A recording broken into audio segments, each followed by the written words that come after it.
کیا، سب سے پہلے اس کا ترجمہ سماعت فرمائیں اور اس کے بعد ان آیات کی روشنی میں کچھ مفید باتیں میں آپ کی سماعتوں کے حوالے کرنے کی انشاءاللہ سعادت حاصل کروں گا۔ اللہ عز و جل ارشاد فرماتا ہے، کیا بستیوں والے نہیں ڈرتے؟ یعنی جن بستیوں میں انسان رہتے ہیں ان بستیوں والوں سے اللہ خطاب فرماتا ہے، کیا بستیوں والے نہیں ڈرتے کہ ان پر ہمارا عذاب رات کو آئے جب وہ سوتے ہوں؟ یا بستیوں والے نہیں ڈرتے کہ ان پر ہمارا عذاب دن چڑھے آئے جب وہ کھیل رہے ہوں؟ کیا اللہ کی خفیہ تدبیر سے نڈر ہیں؟ تو اللہ کی خفیہ تدبیر سے نڈر نہیں ہوتے مگر تباہی والے۔ میرے پیارے آقا صلی اللہ تعالی علیہ وسلم کے پیارے دیوانوں، آپ جانتے ہیں یہ ماہ محرم ہے اور آپ نے مسلسل تاجدار کربلا کی حیات طیبہ سے متعلق گفتگو کو سماعت فرمایا، اور آپ نے یہ جاننے کی کوشش کی کہ کربلا کے تاجدار امام عالی مقام رضی اللہ المولا تبارک و تعالی عنہ پر کس طریقے سے زیادتیاں کی گئیں، کس طریقے سے ان کے بچوں کو شہید کیا گیا، اور امام عالی مقام رضی اللہ تعالی عنہ پر ظلم و زیادتی کے کتنے پہاڑ توڑے گئے۔ اب جو آج مجھے سمجھانا ہے، اگر اچھی طریقے سے آپ حضرات نے اپنے دل و دماغ میں بات بٹھا لی تو میں امید کرتا ہوں کہ انشاءاللہ العظیم قرآن مقدس کی ان آیات کی روشنی میں ملنے والے اسباق سے آپ کو ضرور فائدہ پہنچے گا۔ جب یزید ظلم و زیادتی کا طوفان بپا کرنا چاہتا تھا تو اسے کس چیز پر ناز تھا؟ اسے اس چیز پر ناز تھا کہ اقتدار اس کے پاس ہے، افراد اس کے پاس ہیں، دولت اس کے پاس بے پناہ ہے، اور اسی کے ساتھ ساتھ ایک بڑی تعداد نے یزید کی بیعت کو قبول کر لیا تھا۔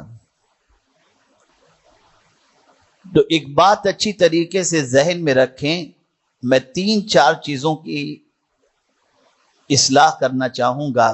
خاص طور پر گناہ کرنے کے باوجود اگر اللہ عز و جل دولت عطا فرمائے، توجہ سے سنیے گا، گناہ کرنے کے باوجود، رات و دن اللہ کی نافرمانی کے باوجود اللہ خوشحالی عطا کرے تو ڈرنا شروع کر دو کہ ان قریب اللہ غفلت میں ہماری پکڑ کر دے گا۔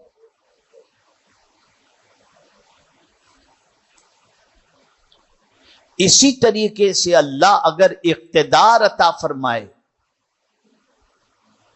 اور اقتدار کے نشے میں چور ہو کر اگر کمزوروں پر ظلم اور زیادتی کا سلسلہ جاری ہو جائے اور اس کے بعد بھی ہمیں کوئی فرق نہ پڑے، یعنی ہم بیمار نہ ہوں، ہمیں کوئی تکلیف نہ آئے، تب بھی اللہ سے ڈریں کہ ایک بڑی پکڑ کے سلسلے میں اللہ عز و جل مہلت دے رہا ہے۔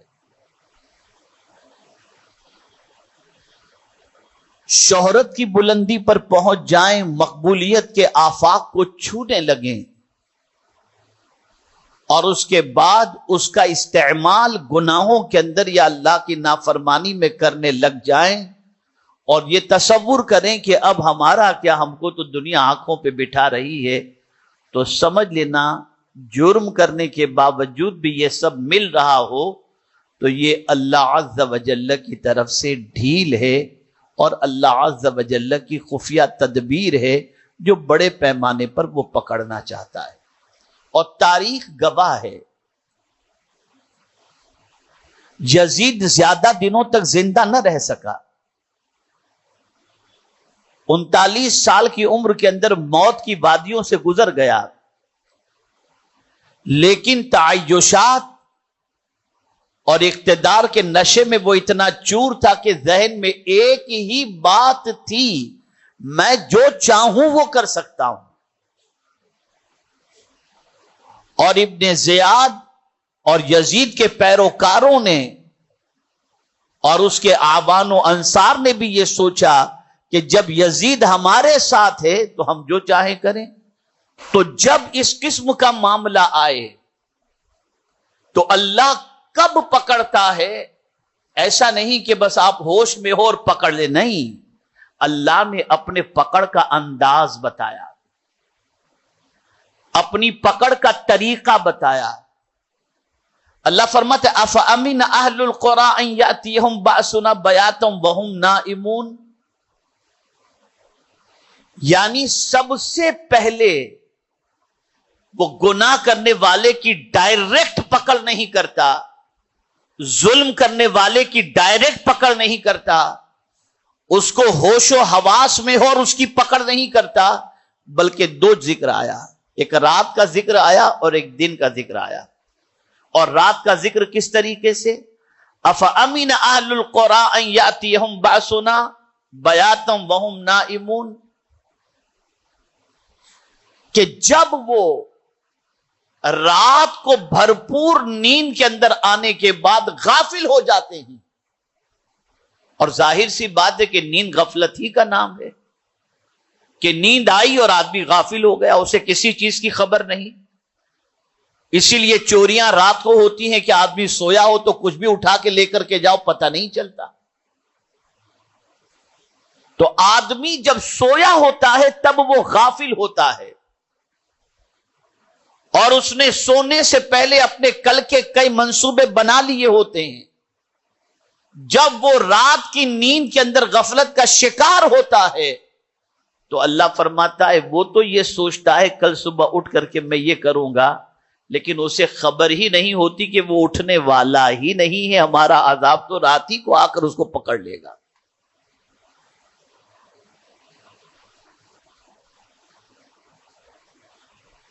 اللہ عز و جل جس کو پکڑنا ہوتا ہے، توجہ چاہوں گا، جس کو پکڑنا ہوتا ہے، ظالم کو، گنہگار کو، پاپی کو، ستانے والوں کو، زیادتی کرنے والوں کو، تو پہلے ان کو مہلت دیتا ہے. کب تک مہلت دیتا ہے آپ جانتے ہیں؟ وہ اپنی مستی میں ایک دم آ جاتا ہے، ارے اب تو میں ہی میں ہوں اور تو کوئی ہے ہی نہیں، میرا کوئی کیا بگاڑ سکتا ہے، میرے پاس دولت کا انبار لگا ہوا ہے. اور وہ ساری چیزیں دیکھ کر، دولت، سورسز، تعلقات، پہنچ، ان ساری چیزوں کو دیکھ کر وہ بالکل جرم کے اندر اور ظلم کے اندر ڈوب جاتا ہے اور اسی میں وہ مستی میں رہتا ہے. تب جا کر اللہ عز و جل کی پکڑ ہوتی ہے. تو یہ جملہ زندگی بھر یاد رکھنا، اگر پاپ کرنے کے بعد، ظلم کرنے کے بعد، زیادتی کرنے کے بعد بھی اگر ہمیں کوئی تکلیف نہیں آتی تو یہ نہیں سمجھنا چاہیے کہ ہم حق پر ہیں اور اللہ ہم پر مہربان نہیں. قرآن کہتا ہے یہ تمہارے لیے ایک بڑی پکڑ کی تیاری چل رہی ہے، یہ بڑی پکڑ کی تیاری ہے، یہ اللہ کی خفیہ تدبیر ہے. تو جس طریقے سے رات کو بندہ غفلت میں ہوتا ہے، ایسے ہی قرآن نے کہا افامن اہل القری ان یاتیہم باسنا بیاتا وہم نائمون اوامن اہل القری ان یاتیہم باسنا ضحی وہم یلعبون. اور بستی والے دن کو کھیل کود میں لگے رہتے ہیں، اور جب وہ بالکل کھیل کود میں یا تجارت میں یا کسی اور کام کے اندر یا ناجائز کام کے اندر جب مصروف ہوتے ہیں، مگن ہوتے ہیں، تب اللہ فرماتے میرا عذاب آ کر اچانک ان کو پکڑ لیتا ہے. یہ اس کے عذاب کی پوزیشن ہے. اسی لیے قرآن نے کہا افامنوا مکر اللہ، کیا اللہ کی خفیہ تدبیر سے نڈر ہو گئے؟ آپ ہم اپنے بارے میں، کل کے بارے میں کیا جانتے ہیں؟ کوئی بتا سکتا ہے کل کے بارے میں کہ ہمارا کیا ہوگا؟ نہیں، کچھ بھی نہیں۔ میں نے کئی ایسی اموات دیکھی ہیں کہ جن کے بارے میں سوچ بھی نہیں سکتے تھے کہ یہ بندہ کل مر جائے گا یا تھوڑی دیر بعد مر جائے گا، لیکن موت واقع ہو گئی۔ اور میں نے بہت سارے کورونا کے زمانے میں ایسے لوگوں کو بھی دیکھا ہے جو کورونا سے پہلے کے دور کے اندر لوگوں کو زکات دیتے تھے، لیکن کورونا کے پیریڈ کے اندر اپنے گھر کے اخراجات کے لیے لوگوں کے دروازوں کو دستک دیتے اور لوگوں سے اپلیکیشن اور ریکویسٹ کرتے ہوئے نظر آئے۔ اللہ کی خفیہ تدبیر سے کوئی غافل نہیں ہونا چاہیے۔ اور یہ بات یاد رکھیں، آزمائش غریبی میں زیادہ نہیں ہے، یہ جملہ یاد رکھیے گا۔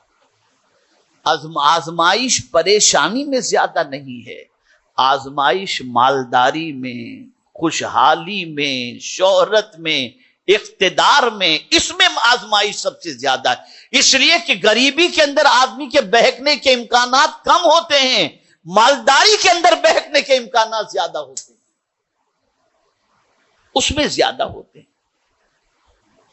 اسی لیے پیغمبر رحمت صلی اللہ تعالی علیہ وسلم نے ایک دستور عطا فرمایا، ایک قانون عطا فرمایا کہ جب زمین پر اللہ عز و جل تمہیں کوئی رتبہ عطا کرے تو تمہیں کرنا کیا ہے؟ تو رسول اعظم صلی اللہ علیہ وسلم فرماتے ہیں تم بڑے ہو گئے نا، تو اب چھوٹوں پر شفقت کرو، اور چھوٹوں سے کہا کہ تم بڑے کی تعظیم کرو۔ اور میں پورے چیلنج کے ساتھ کہتا ہوں، تاریخ کے اندر کسی ولی کو اٹھا کر دیکھ لیجئے کہ کسی ولی نے کسی کمزور پر کبھی ظلم کیا ہو۔ ہر ولی نے کمزور کو اٹھایا ہے، کمزور کو گرایا نہیں ہے۔ اور ان کا اتنا بڑا تعلق، آج کے دور کے انسان کا تعلق تو کسی منسٹر سے ہوگا، ولی کا تعلق تو براہ راست خدا سے ہوا کرتا ہے، لیکن اس تعلقات کا بھی کبھی وہ ناجائز فائدہ نہیں اٹھاتے، ہمیشہ گرتوں کو انہوں نے اٹھایا ہے، کبھی کمزوروں پر ظلم نہیں کیا، کبھی ظلم نہیں کیا۔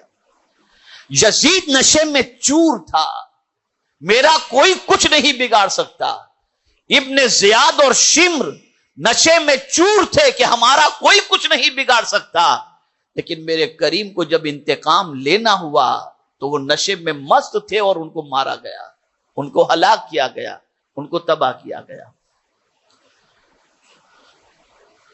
اللہ کی خفیہ تدبیر، اس کی ہمارے سلسلے میں کیا پلاننگ ہے ہم کو کچھ نہیں معلوم، کچھ نہیں معلوم۔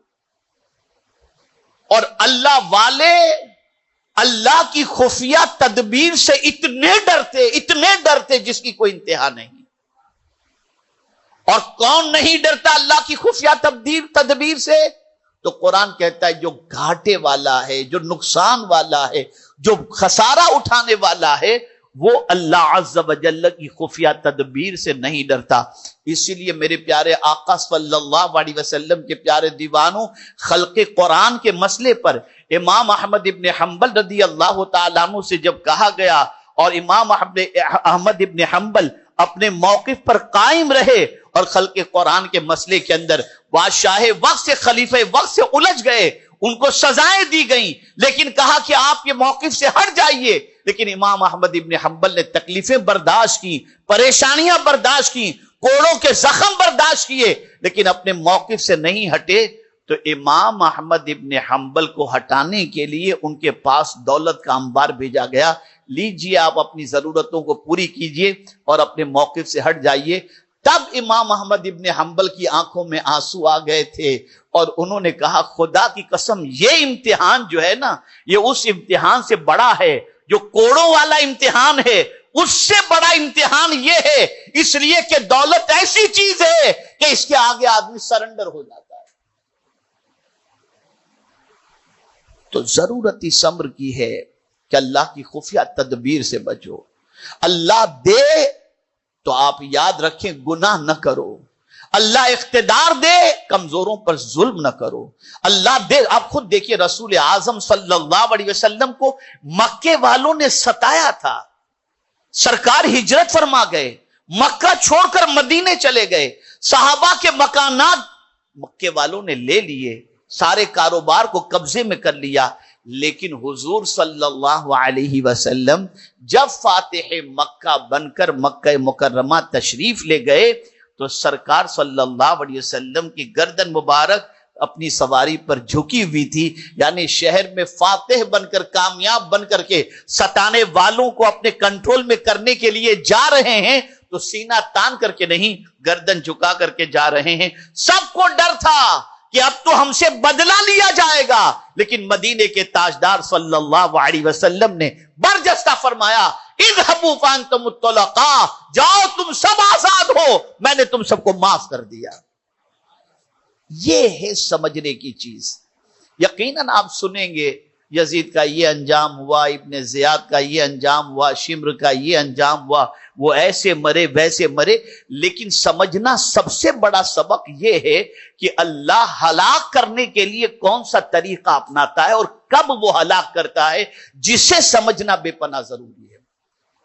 حضرت جبریل امین علیہ الصلاۃ والتسلیم ہمیشہ روتے رہتے، ہمیشہ روتے رہتے۔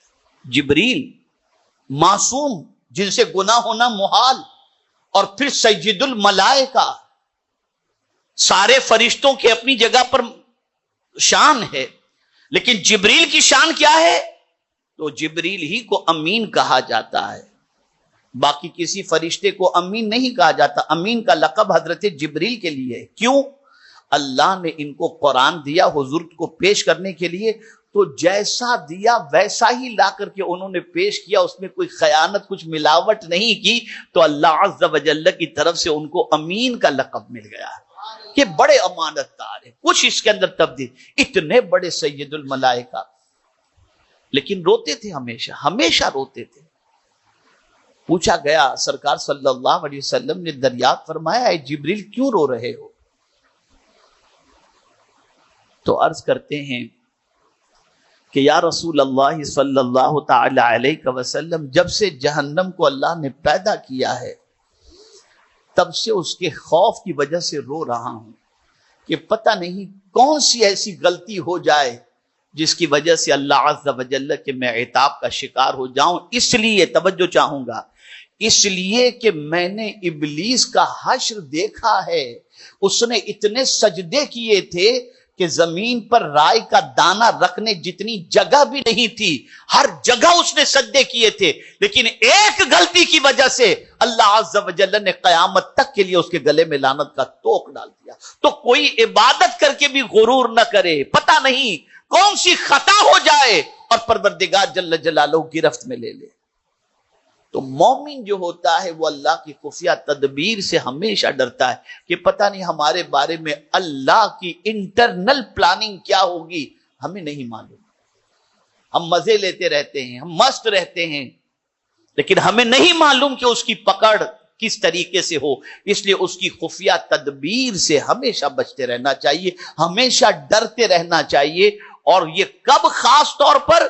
تو اس وقت ڈرو جب اللہ بہت کچھ عطا کر دے، تب ڈرو کہ پتہ نہیں یہ عطا کرنے میں اللہ عز و جل کی کوئی حکمت تو نہیں ہے، کہیں ہم سے کوئی چک تو نہیں ہو گئی کہ وہ دے کر کے ہمیں آزما رہا ہے کہ ہم کیا کرتے ہیں۔ ہاں، اگر اس نے دیا ہے اور کمزوروں پر ظلم بھی نہیں ہو رہا، کمزوروں کی خیر خواہی ہو رہی ہے، پیسے کا استعمال حرام کام میں نہیں ہو رہا، ناجائز کام میں نہیں ہو رہا، جائز کاموں کے اندر ہو رہا ہے، تو پھر اللہ کا شکر ادا کرو کہ اللہ نے تمہیں بھی پسند کر لیا اور تمہارے مال کو بھی پسند کر لیا۔